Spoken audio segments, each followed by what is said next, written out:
আমাদেরকে অনেকেই প্রশ্ন করে, হুজুর যে ঘরে আয়না থাকে সেই ঘরে নামাজ হবে কি? আসলে যে ঘরে আয়না থাকে সেই ঘরে নামাজ হবে কিনা অনেকেই জানে না। ঘরে কোন কোন জিনিস থাকলে নামাজ হবে না, রাসূল করিম সাল্লাল্লাহু আলাইহি ওয়াসাল্লাম স্পষ্ট করে বলে দিয়েছেন যে এই জিনিসগুলো তোমাদের ঘরে থাকলে তোমাদের নামাজ হবে না, যতক্ষণ পর্যন্ত এই জিনিসগুলো তোমরা বের না করবা। দেখেন বিশ্বনবী মুহাম্মদ সাল্লাল্লাহু আলাইহি ওয়াসাল্লাম যখন সফরে যেতেন তিনটা জিনিস সাথে রাখতেন। এই তিনটি জিনিস সাথে রাখা সুন্নাত। মা এসে বলেন, বিশ্বনবী মুহাম্মদ সাল্লাল্লাহু আলাইহি ওয়াসাল্লাম যখন সফরে যেত এই তিনটি জিনিস আমি বিশ্বনবীর কাছে বেগে ভরে দিয়ে দিতাম। এর মধ্যে এক নাম্বার হলো মেসওয়াক, 2 নাম্বার চিরুনি, 3 নাম্বার আয়না। বিশ্বনবী মুহাম্মদ সাল্লাল্লাহু আলাইহি ওয়াসাল্লাম আয়না দেখতেন। আর আল্লাহর হাবিব বললেন, তোমরা আয়না দেখার পরে দোয়া পাঠ করবে, আল্লাহুম্মা হাসসানতা খলকি ফাহাসসিন খুলুকি। আল্লাহর হাবিব বলেন, যে ব্যক্তি দোয়া পাঠ করবে আল্লাহ পাক রব্বুল আলামিন তার চেহারা সুন্দর করে দিবে এবং সাথে সাথে তার চরিত্র পর্যন্ত সুন্দর করে দিবে। এই জন্য আয়না যখন দেখবেন এই দোয়া পাঠ করবেন, আল্লাহুম্মা হাসসানতা খলকি ফাহাসসিন খুলুকি। অনেকের প্রশ্ন হলো, হুজুর যে ঘরে আয়না থাকে সে ঘরে নামাজ পড়লে নামাজ হবে কিনা? কারণ আয়নার মধ্যে ছবি দেখা যায়। আপনারা বলেছেন যে ঘরে কুকুর অথবা কোনো প্রাণীর ছবি থাকবে ওই ঘরে নামাজ হবে না।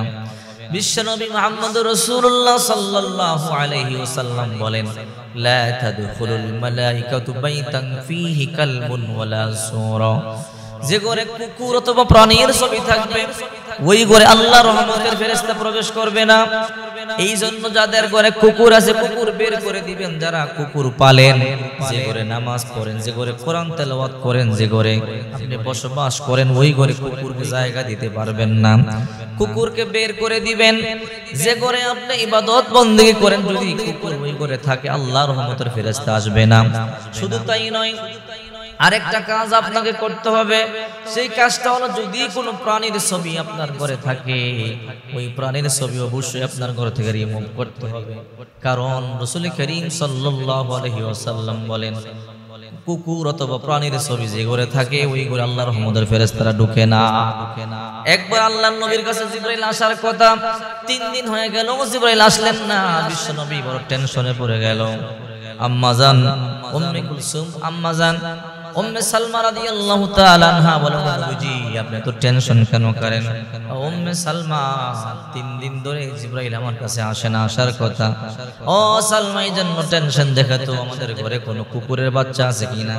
হঠাৎ করে আল্লাহর হাবিব তাকায়া দেখে আল্লাহর হাবিব যে বিছানায় ঘুমায় তার নিজেই কুকুরের বাচ্চা। আল্লাহর হাবিব বলল, ও উম্মে সালমা তাড়াতাড়ি বের করো, কুকুরের বাচ্চা বের করতে দেরি হয়েছে, জিবরাইল আগমন করতে দেরি হয় নাই, চলে এসেছে। এই জন্য কুকুর অথবা প্রাণীর ছবি যদি আপনার ঘরে থাকে অবশ্যই অবশ্যই আপনি দ্রুত বের করুন, নতুবা আপনার ইবাদত বন্দেগী আল্লাহ দরবারে কবুল হবে না। এখন আসুন, ঘরে আয়না থাকলে নামাজ হবে কিনা? আয়না থাকলে আয়নার মধ্যে তো ছবি দেখা যায় না, না এতে কোনো সমস্যা নাই। আয়নার সামনে যখন আপনি যান তখন ছবি উঠে, যখন আপনি আবার দূরে চলে যান ছবিও দূরে চলে যায়। এই জন্য ঘরে আয়না থাকলে আপনার নামাজ হবে, এতে কোনো সমস্যা নাই। তবে হ্যাঁ, আয়না ঢেকে রাখবেন, আয়না খালি রাখবেন না। আয়নার মধ্যে অনেক সময় জিনেরা থাকে, অনেক সময় জিনেরা বসবাস করে। ঘরে যখন আলমিরার মধ্যে বড় আয়না থাকে, ড্রেসিং টেবিলের মধ্যে বড় আয়না থাকে, তখন এই আয়না কাপড় দিয়ে ঢেকে রাখবেন। কারণ এই আয়নার মধ্যে অনেক সময় জিনেরা থাকে। আবার রাত্রেবেলা যদি আয়না খোলা থাকে হঠাৎ করে নিজের ছবি নিজেই দেখে ভয় পেতে পারেন। এই জন্য আয়না গ্লাস ঢেকে রাখবেন। ঘরে আয়না থাকলে অবশ্যই নামাজ হয়, এতে আপনার কোনো সমস্যা নাই। এই জন্য বেশি বেশি সালাত আদায় করবেন, আয়না দেখার সময় দোয়া পড়বেন, আল্লাহুম্মা হাসসানতা খলকি ফাহাসসিন খুলুকি। আর বেশি বেশি নামাজ আদায় করবেন। রাসূল করিম সাল্লাল্লাহু আলাইহি ওয়াসাল্লাম বলেন, আউয়ালু মা ইউহাসাবু বিল আবদু ইয়াউমাল কিয়ামাতিস সালাহ, কিয়ামতের দিন সর্বপ্রথম বান্দা বান্দির নামাজের হিসাব হবে। নামাজ আপনাকে অবশ্যই আদায় করতে হবে। তো যে ঘরে কুকুর অথবা প্রাণীর ছবি থাকে ওই ঘরে নামাজ পড়লে আল্লাহ রহমত ফেরেশতারা প্রবেশ করবে না, সওয়াব উপরে নিবে না। এই জন্য এগুলো বের করেন। আর আয়না থাকলে অবশ্যই আপনার ঘরে নামাজ হবে, এতে টেনশন করবার কোনো কারণ নাই। আল্লাহর কাছে দোয়া করবেন আল্লাহ যেন সঠিকটা বুঝার, সঠিকটা আমল করবার তৌফিক দান